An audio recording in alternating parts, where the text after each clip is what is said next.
Okay, brief background about what this workshop is all about. So basically, last year at this late 2019, Mr. Danny Ong, who is also an NRLC swimming coach, he received this financial support via the coach development grant to go to Finland to study Finland's swim teaching, their best practices and policies. So today's session, he'll be sharing about what he has learned from that overseas trip, and we would strongly also invite all of you to participate, to give your feedback. Yeah.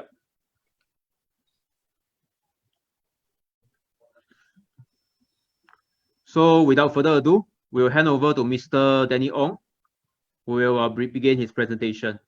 Danny, please. Thank you, Chuan Liao.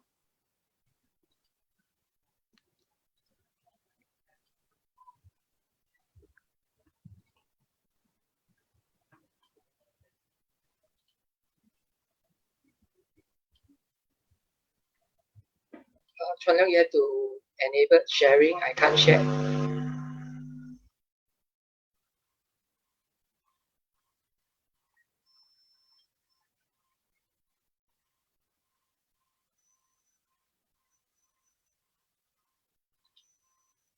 Okay, thank you.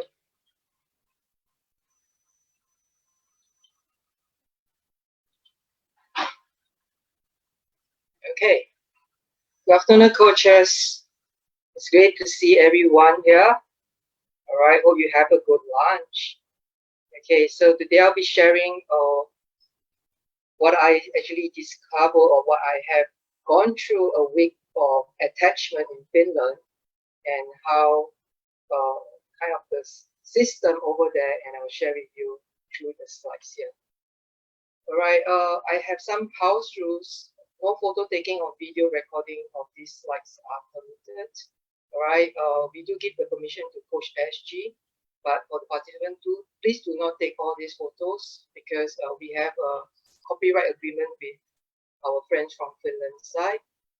And throughout the whole session, have an open mind and respect each other's view, and we will have a very lively discussion and sharing session about swim teaching for toddler and young children. All right, a little bit about myself. I'm the principal of a company called Aquafin, which I set up, specialized in disability. And I'm also a coach developer for Sports Singapore, a master trainer for Swim Safer program, and currently a CET associate lecturer in Republic Poly doing inclusive model courses. And I'm also a member of the Water Safety Task Force Sports Singapore and the chairperson for Subcommittee Education. And this trip itself was very eye-opening for me because I can actually contribute a lot of what I see and what I witness in those areas that I'm actually contributing right now, from disability to swimming to water safety. All right, these two awesome ladies, okay, Annie and Nina, they are my hosts as well as my great mentor throughout my trip in Finland. Annie is the one that actually helped me to plan the whole itinerary when I was in Finland. So I managed to visit swim school. I managed to visit different facilities as well as a special school in Finland. And all thanks to Annie hard work for arranging all this. Without this, my learning will never be possible. So I'm personally very grateful to Miss Annie and to Miss Nina for hosting me at Finland. Two main organizations that I visited and understand the system, okay, first is the Finnish Swimming Teacher and Life Saving Federation. This is where Miss Annie works there. All right, she is able to actually guide me through the entire policies and how the federation works in Finland. And they are very much into swim teaching education, all right, and life saving. So both are actually into one body. Unlike Singapore, you can look at Singapore Swimming Association and Singapore Life Saving Society is a separate body altogether. So, but in Finland, it's very different. They actually merge into one body. All right, and I think that makes a lot of sense because we are talking about the same thing. All right, in terms of water safety, in terms of life saving, in terms of swimming skills, we literally speaking almost the same languages. All right, the next organization I visit was Finland Swimming Federation, as well as Swimming Paralympic Community. And a unique, so-called, a unique way whereby they organize their federation or organization is the same thing. They don't separate the para swimming and the typical swimming.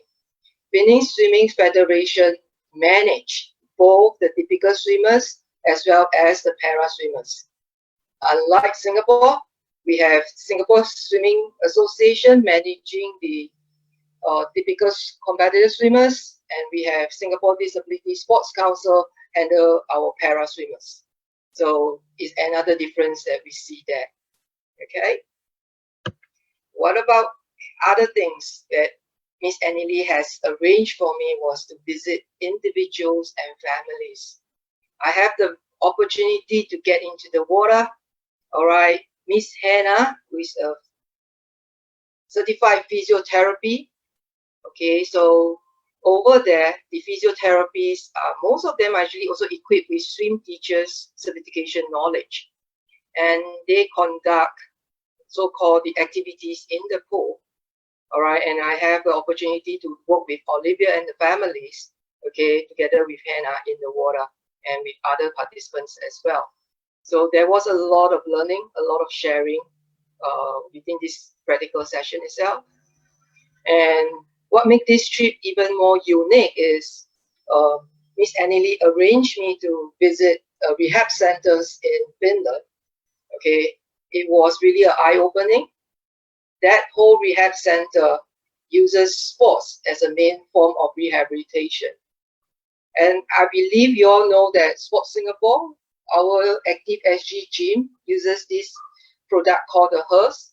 It's from Finland. It's basically gym equipment that help people with disability or even the elderly to use pressure control instead of weights to actually do gym works. And we see one whole room of HERS equipment in the rehab center. We see the pool over there. Later I will show you some pictures. All right, and it's really very person-centered kind of rehabilitation using sports. They even have a sports hall, okay, as well as a rock climbing wall. Amazing work done over there, and they believe in quality of life through using sports as a form of rehabilitation. And the next one I visit is a special school. We know that Finland education system is a full inclusion system. Okay. However, there is still a pocket of population that will not be able to cope with the full inclusion education system. In Finland, there are 5 special schools across the country, and that itself serves those who actually cannot integrate into the mainstream education system. It's amazing. The school has full support, and the school I visited has 60 students. They have their indoor hall, gym, a swimming pool. All right, all kinds of facilities are actually provided for them within the school itself. And the school was just next to a wood, so it was a lovely place. They can actually do their morning walks outside the school too. And I would like you to make a guess. You can post it at the chat. Okay, how many support staff do you think this special school have for these 60 kids? Do a quick guess. Just go to the chat and then type in your answer.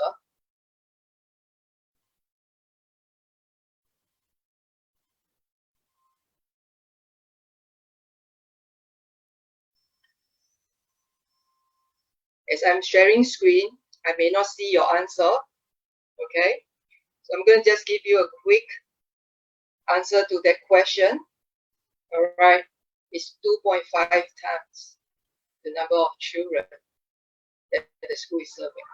That's the amount of support staff ranging from teachers, admin, therapy, as well as cook, because they have an in-house kitchen.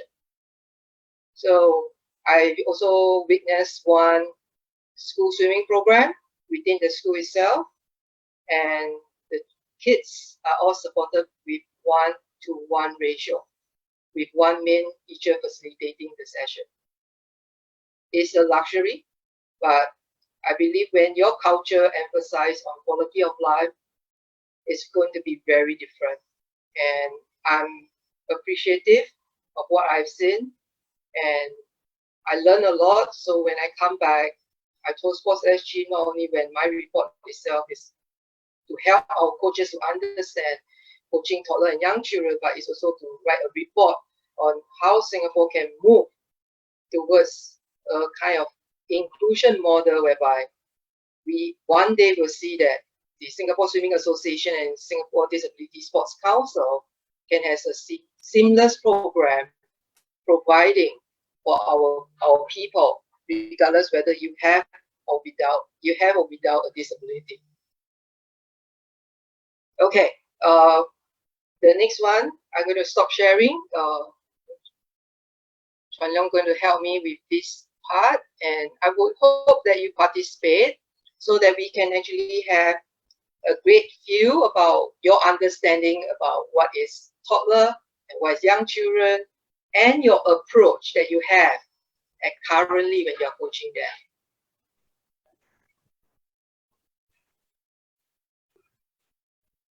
Okay, thanks, Danny. I'll be sharing the screen from my end. Okay.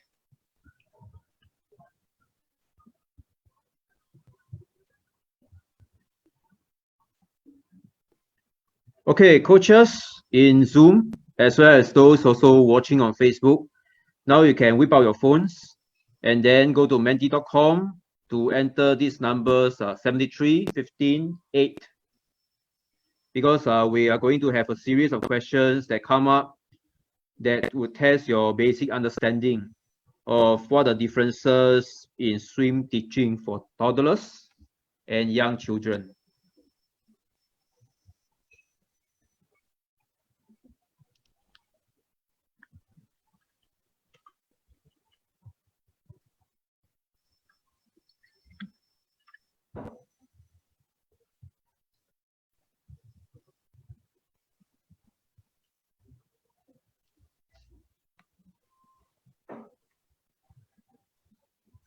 Okay, try your best to answer the questions.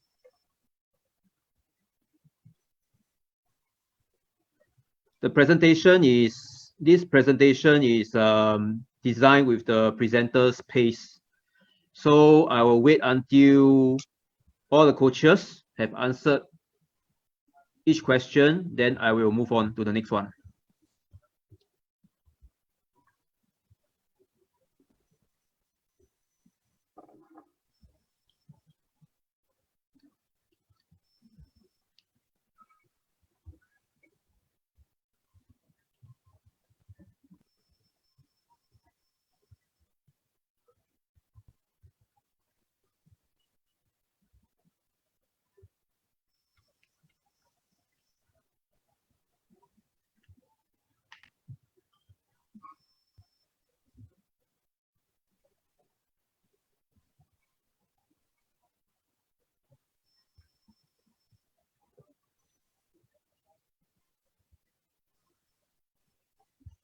Okay, for today's workshop, we have about 80 to 90 coaches. So we should be expecting more responses than this. We currently have about half of them, about 40 plus.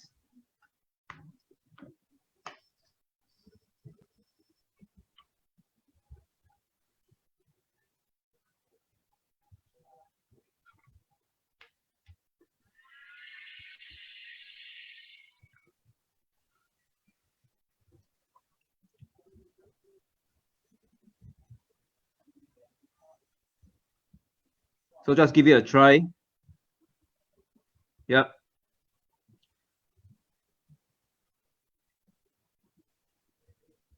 Okay, we have about 50 responses right now. Any more coming?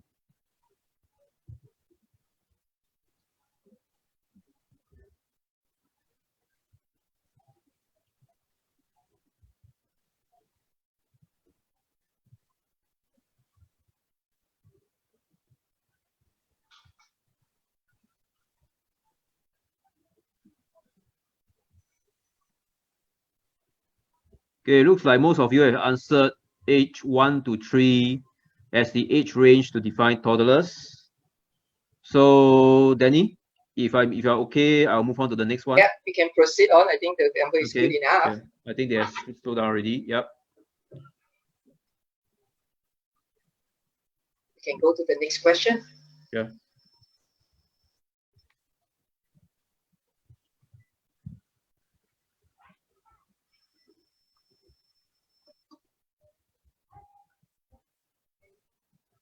What is the age range to define young children?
Okay, most of the responses to this question are in the range 4 to 6 years old.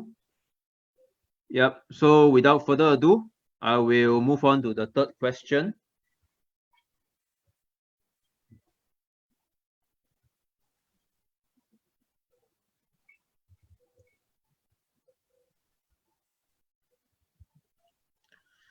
Is there a difference in teaching aquatic programs to toddlers / young children or older children?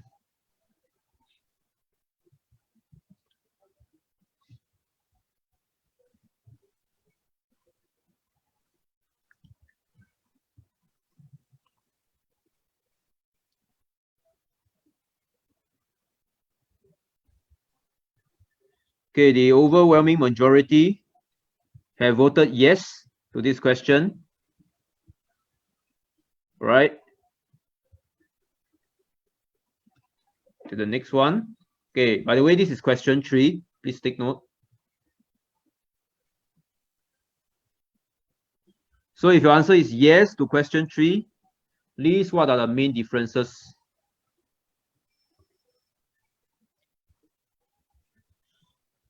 This is an open-ended question, so just type out your answers briefly.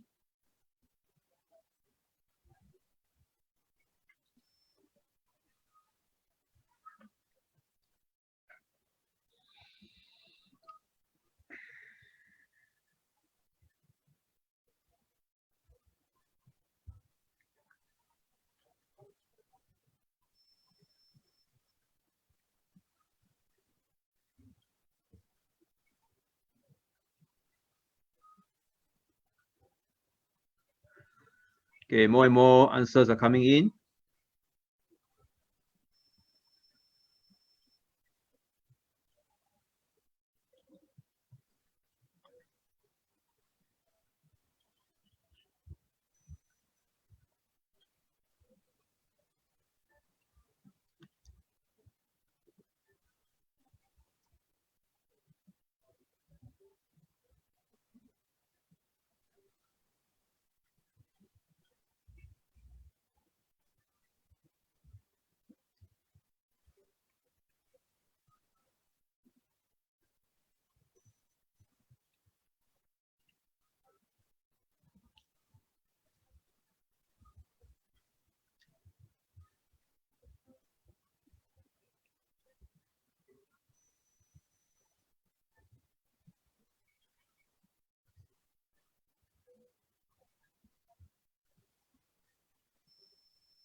Okay, if there's no further response, we'll move on to the next one.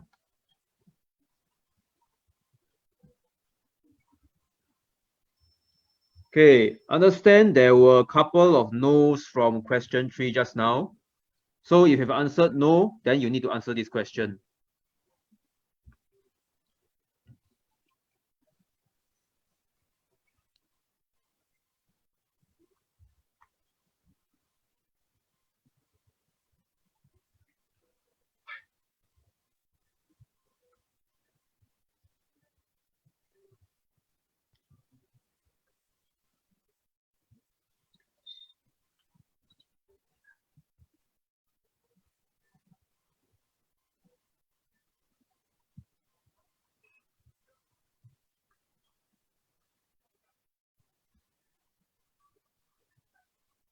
Okay, we'll move on to the one final question before we will hand it over back to Danny.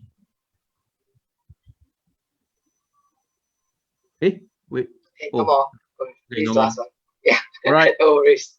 Okay. you. So I'll stop sharing and hand over back to Danny. Yeah, Danny, please. Thank you.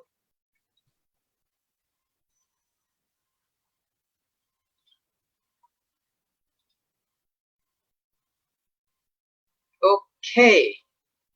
All right. Thank you, coaches. That was really very great participation from your side. I can see lots and lots of answer and lots of discussion as well. Okay. So I give you what the local authority stated here. Okay, it's from the Ministry of Social and Families. All right. Age 1 to 3 will be considered as toddler, which most of you answered correctly, and 4 to 6 will be considered as young children. Anything above that is considered as children. Okay. So there was a question in the chat as well. So what is the teaching ratio, okay, for this group of learners? 1:4, 1:8, 1:6, or 1:10. Okay, you can use the chat group, the chat function to actually input your answer, or you currently, what is your current ratio that you're actually coaching?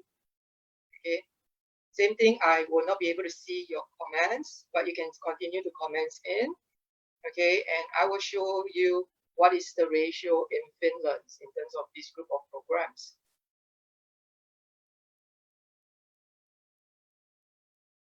All right, so basically in Finland is a 1 to 8 pair of parent and child programs.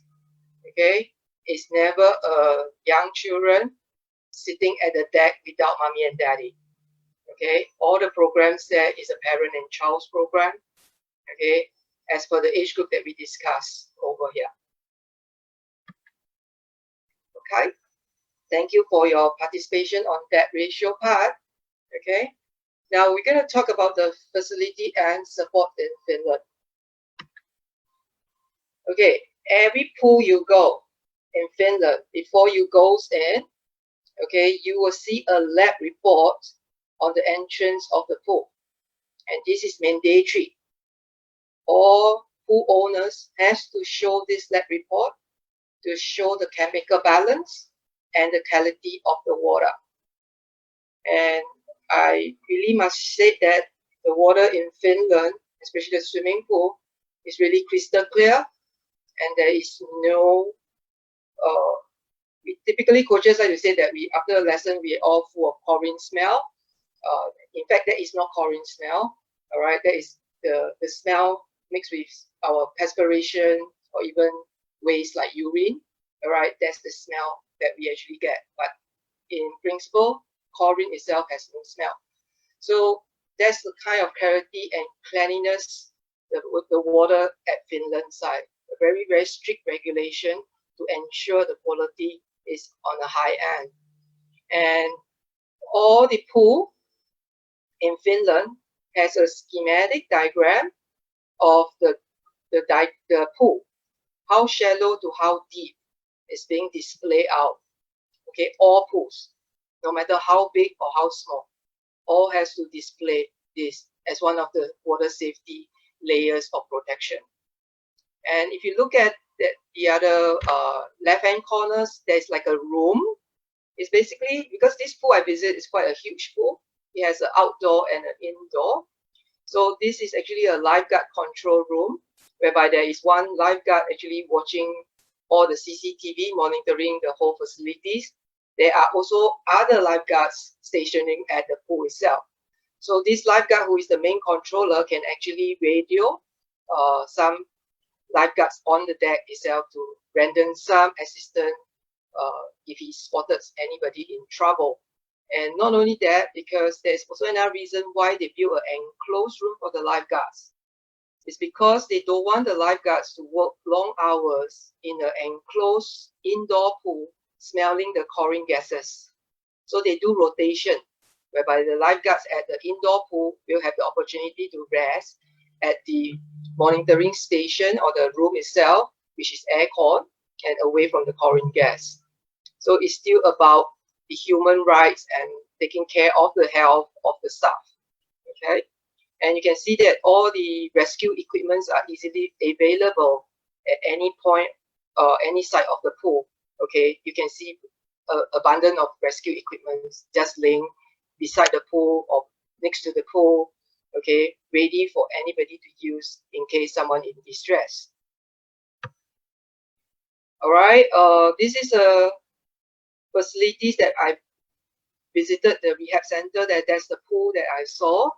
Okay, so they have a hoist that can hoist the patient down into the pool to do rehabilitation. And that pool itself, they even have kayaking for the patient. And the center picture you can see is a weighing machine for person who uses wheelchair. Okay, they can actually weigh them directly. Don't need to actually transfer them. Okay, and on the top right hand corner, you can see Miss Annie Lee pressing a button. So that's basically a hydraulic button that brings down the cabinet utensils down for the person who is actually wanting to get a plate, a cup. All right, they don't need to stand up. If let's say they're sitting on a wheelchair, they can actually press the button and the cabinet will be lowered down. Okay, and on the left hand corner, you can see a hand bar, but there's 3 hand bar. I was very curious when I saw that. I asked the physio, why do you need a 3 hand bar whereby 1 hand bar will be sufficient? And the reason is very simple. Because we want them to hold and lift themselves up. So 1 hand bar itself is insufficient to lift someone that has a mobility issue. So by having a 3 hand bar like that, this person can actually lift himself from a sitting to a standing position. So you can see that the culture in Finland is every small detail of how to make a person's life functionable is being put in place. The last picture in the center where the physio is sitting down, and the angle I take was not very clear, but what happened is the depth of the benches has 2 depths. One is actually broader and one is actually narrower. So it depends on the person who need more support. They will go to a broader bench to actually sit on it. So they have actually greater surface and better support because of the surface greater is greater, more gravitational pull is there. So you can see all this little thinking process when they do up their facilities. And that's really amazing. It's something that we can learn. And in fact, Sports Singapore is doing a lot of jobs to regenerate their old buildings. And these become great resources when I was sharing with them. They can actually share this with the facility side. And how can we make our facility more user-friendly, not only for people with disability, but thinking the user must be from young to old. How is this common facilities going to benefit everybody? Okay. The top left-hand corner where you see there's a track hoist. So basically this is a hydro pool, and the floor of the pool can be adjusted according to the height of the patient, and they can use the track hoist to lower down the patient or even get the patient to do kind of like walking in the water with support by the track hoist. Okay, in Singapore, we do have a hydro pool that has an adjusted flooring, and that is in Changi Hospital. Okay, and on the top left and top center and right, you can see the toilet facilities. If you look at the facility itself, especially the shower head, it is adjustable according to the height of the person that want to use it. Okay, unlike in Singapore, most of the accessible toilet, you look at it in the public pools, are fixed. So the height is not adjustable at all. So end up, you can't actually cater for different needs of the user in a common facility like that. And the bottom center picture is the rock climbing wall that I'm talking about. Okay, and they also uses some high technology devices to actually help the patient to gain rehabilitations, like robotic, to give sensors to the nerve system. Okay, they have all this in place as well. And I do understand that TTSH, our local hospital, has similar program as well for people who has disability using technology to aid mobility. And the last pictures on the left-hand side, you see the railing in the pool. Nowadays, with inclusion with the Disability Master Sports Plan, all our sports complex are building ramps into the pool. Awesome, beautiful. But the ramp space within the wall and the railing is a standard space.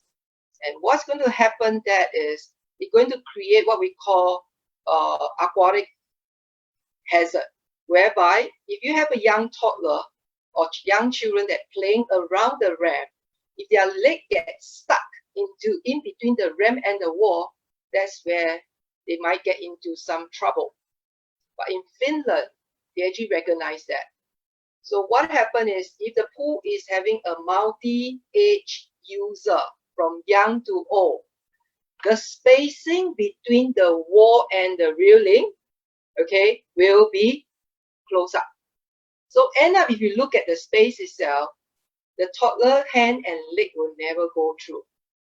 Okay, this is something I saw it immediately. I took a picture, and you can ask my friend from Finland how excited I am when I look at that, because this never happened in Singapore. We built standard equipment. Okay, and that made me think a lot into my own program, into the equipment that I'm using. Am I thinking for the wider age range that I'm actually catering? So it made me reflect. Okay, this whole trip was really amazing. All right, and one thing, you all know that there's a golden rule before you get into the pool. That is to shower before you enter. But how many of us are doing that in Singapore? Okay, so in Finland, it's a practice. All right, you see the left-hand corner with the 1, 2, 3, shower, swim, and a good sign. The way Finland designed their swimming pool and their changing room has a thinking flow of the user. I bought my ticket, I go into the changing room, the lockers are in the changing room. I put everything into the locker, I shower, and there is a soap dispenser, everything provided. You shower, you clean yourself up, you put on your swimming suit, and out you go for your swim. And that's how they can maintain the cleanliness of their public swimming pools. Crystal clear water, and really is odorless. I love to drink pool water. Sorry, that's my bad habit. I test water whenever I go to different pool. So I actually taste on it. If its chlorine is too high, the water is actually bitter. Yeah, so I don't have that issue when I was in Finland. I visited a lot of pools and tried all the pools, and it's really awesome. And there on the bottom, you can see Miss Annie showing us a rescue hook. It's quite a common rescue equipment for those who teaches life saving or those who have been a lifeguard before. All right. In local, we have it like a hook. Okay. In Finland, it's like a ring. So this same thing has been placed near the pool side for people to use it to rescue someone who is in distress. And if you look closely to that picture, you can see railing and ropes. Okay, that is like a barrier to actually stop people from jumping across the pool itself. So they have a lot of safety precaution being in place around the facility itself. And the last two pictures on the top, okay, the diagram is actually showing to the elderly how to use the aqua belt. I visited the center about 3 p.m. A group of about 8 elderlies is doing aqua jogging in the pool itself. And the aqua belt is provided free for them. They can actually use it and then after that hang back to the facilities where the equipment is. So there's a lot of supports in terms of active lifestyle. And that's something that I think is very encouraging. And I have submitted this report as well to CoachSG when they are implementing their programs for elderly in our public facilities. This may be something that we can think about. How do we support our elderly to continue to lead an active lifestyle and being supported in our public pool? Overall, the whole experience was fantastic. A lot of learning, a lot of reflection that I need to come back and rethink about certain things I'm doing. First and foremost, for toddler and children, it's definitely a parent and child program. In Finland, it's thematic teaching approach. Every 2 weeks, they will come up with different teams, and they use the team to set up the environment so they become a very rich learning environment. Lots of resources for the learners to explore. As what I mentioned during that Mentimeter itself, whereby you're talking about psychomotors, cognitive level, they incorporate everything of understanding what this young age of learner needs. And then they set it up. With that, excuse me, they're actually able to create the environment of learning and support the child as the child discover the world of aquatic and the world of how to use their body to interact with the water environment. It's age-appropriate setting. If you are a little toddler, you will have more toys. If you are older kids, you may have to do a little bit of different set of activities within the class itself. And it's learner pace and learner learning. Teacher facilitates. So it's no such thing. I set a goal today, 20 laps means you have to do 20 laps. You know, if the child can't do it, the teacher will re-modify the program according to the child needs at that point of time. Basic skills are achieved throughout that 30 minutes of continuous activities. When I visited different programs, different swim teachers, it's very consistent. So what are the basic skills that we are talking about for this age group? Breath control, body on front, body on back, rotation skill, and underwater skills.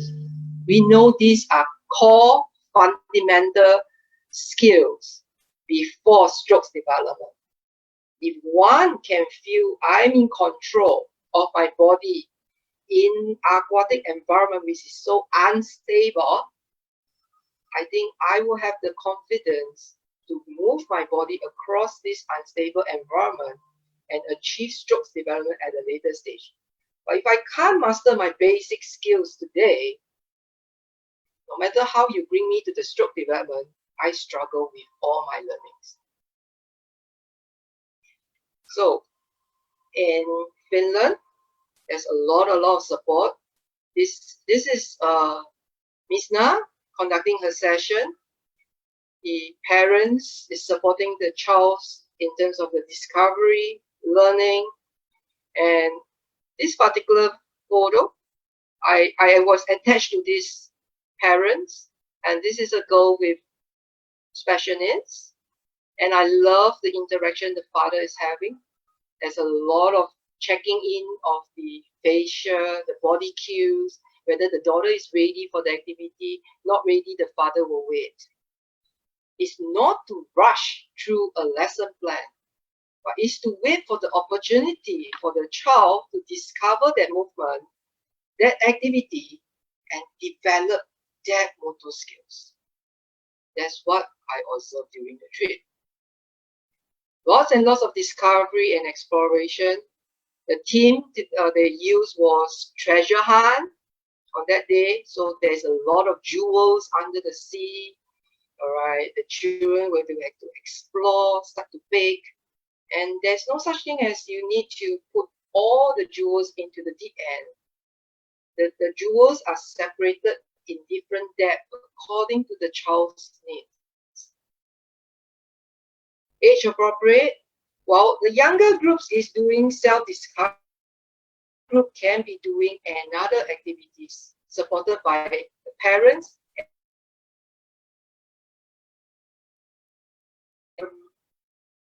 Resource-rich environment, okay, whereby there's lots of toys, lots of equipments, pictorial equipments to illustrate certain movement and certain activities. Is really amazing, awesome. Okay, so in summary, so what do I really gain about this whole Finland experience is to look at learners' need and ability. I mentioned this a lot of times. We need to connect with our learner first. Teaching is second. Because if you put yourself in that, I want to teach you, I want to give you all the knowledge, but the learner is not ready. No matter how hard you teach, it's not going to connect with the learners. Whatever you share, you'll never go into this learner. Be creative and innovative in your teaching, especially when you're working with this age. Allow exploration. Mistakes are never viewed as bad. They will never correct the mistake in terms of, oh no, you're not supposed to do this. You must have high elbow. No. They will let the kids explore and learn. Alternative is never a defiance behavior. So alternative, what we are trying to mean here is they are given alternative outlet to express their learning needs at that point of time. One of the girls that I saw, it was a typical learner, not with special needs, but the rest are doing doggy paddle. She refused to do doggy paddle. She just used the noodle and do other things. But at the end of the day, he still achieved that 4 limbs coordination and movement. It was praised and encouraged, and they did not purposely correct her just because she doesn't do what the rest are doing. So the question we need to ask ourselves is, are you prepared for that kind of setting in our coaching culture here in Singapore? Last is policy and culture. All right. Finland, culture and policies are different from Singapore. The only thing that is similar is our population. We have a similar numbers of population. We have about 5.8 million. Finland has similar number as well, around that number. If a country so big with that number of population can do an inclusion model, I just want to share with you what Miss Kati from the Finland Swimming Federation has shared with me. She shared that the benefit of inclusion model is that we pull in all resources because we are serving a very small population of people. And if we separate the two, we are wasting resources. It was really awesome because what I see is we are a very small country. The number of competitive swimmers from the aided body and the para swimmers are relatively small. And when you reach that level, it's no longer it's a different ball games altogether. And I feel that we should pull in our resources instead of creating a diverse or a divided resources. When you pull in together, there is much more learning from one another, and we can be even more richer than anything by going a separate way. So it's something for us to think about. It may not happen now, but let's look for the future. It may happen. All right? So hopefully with this trip that I go, I bring back what has happened to a country that once operated in a 2 organization to now merge into 1. Is it possible for Singapore? The answer is yes, definitely. But stakeholder has to sit down together at the round table to thresh out similarity and differences, and how do we move forward as one nation so that we can really call ourselves an inclusive society. So my conclusion is, create a trust relationship with your learners, a safe environment for them, connect with them, people first, objective second. I read a lot of articles and I share with you. This is something that you may want to search on. Okay, Harvard University on Child Development talk a lot about how do we interact with all these young kids. There's principle on serve and return principle. This is really awesome. Okay, go and find out about all this. I will give you the link later. So what happened is, play support a responsive relationship between the caregivers and children by initiating an interaction within the environment itself. So don't look at our swimming program for this age group to be too structured and too technical. They should explore learning safely and using their body to interact with the environment. We need to set the correct environment for that. Okay, this is another one on connection before correction. We tend to do that. We tend to want to correct because we tend to think that that is not good enough. No stroke, no plans are always perfect. We are every day working on improving to coach better, to teach better, and our learners are also doing the same. They want to be better every day. But if we look at every fault as a terrible mistake, we are not connecting with them. When we connect with them, we change our perspective about mistake. And I always say this, it is a mistake when it's repeated more than twice, because that's a bad habit. That's not a mistake. I happened to attend Stephen's workshop, and he was talking about breaststroke, and I caught him saying this, and I wrote to him and said that, Stephen, can I borrow your quote? And he said, well, why not? And I think since he's a head coach of Singapore, I feel that it's good that he actually uses this. Coaches should limit the usage of flotation aid for younger children aged 2 to 6. Allow them to learn how to float and use their body. I would say that the ecosystem of the aquatic teaching for young learners in Singapore has a few camps actually. If you look at the private operator who owns a pool, their program is fantastic. They have rich resources, parent and child, music and movement programs. And you look at the other extreme side, whereby we have some practices of using arm float, back float, kickboard, and start doing strokes for this age group. Nothing wrong. There's no right or wrong in terms of the entire approach of whether you are doing parent and child or you think that that's work for you. But ultimately, we need to ask ourselves, when we overuse equipment, we are giving a forced and artificial learning to these learners and think that they can float in the water. If I remove all this flotation, this child don't know how to use their body. They don't know how to interact with the environment.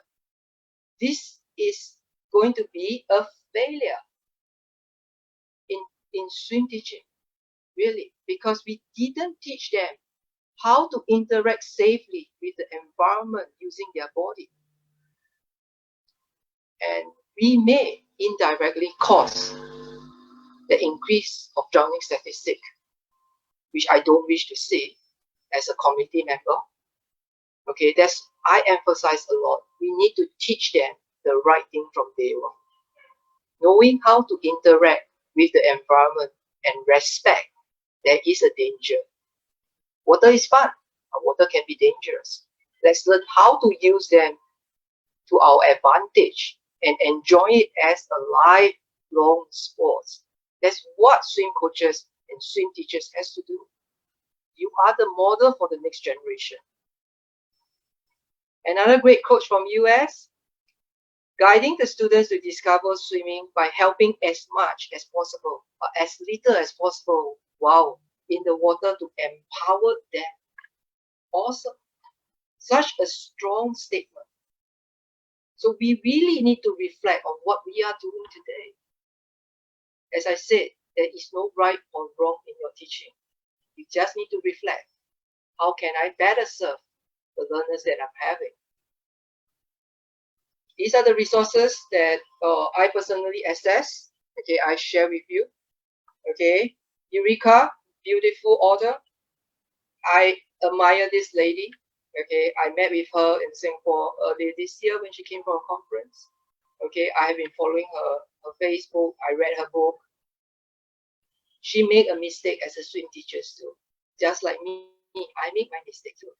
But she dared to bring out the mistake, overcome it, and become a great teacher today, going around telling people what is Happy Baby Swim. Awesome, beautiful. I encourage you to buy this book and read it. It's also for parents. It talks about how you start a great bath at home before introduced to pool, and how do you do the connection.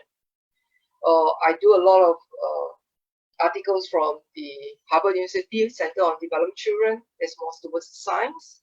The 0 to age is a great resources on developmental. Aquasensory is my next planned swimming school that I will visit. It's by Jo Wilson in United Kingdom. Awesome lady too. She uses sensory knowledge, environment, and the development. How do we actually use this trick? And because of the line that I'm in, I'm very interested in sensory processing. So because of COVID, all my plan has been put back. But definitely when the green lights to clear to travel, Jo Wilson will be my next target that I'm going over to learn how did she do it and how can we model it in Singapore. All right. And I think I can't. Yes. Chan Young, you can take over from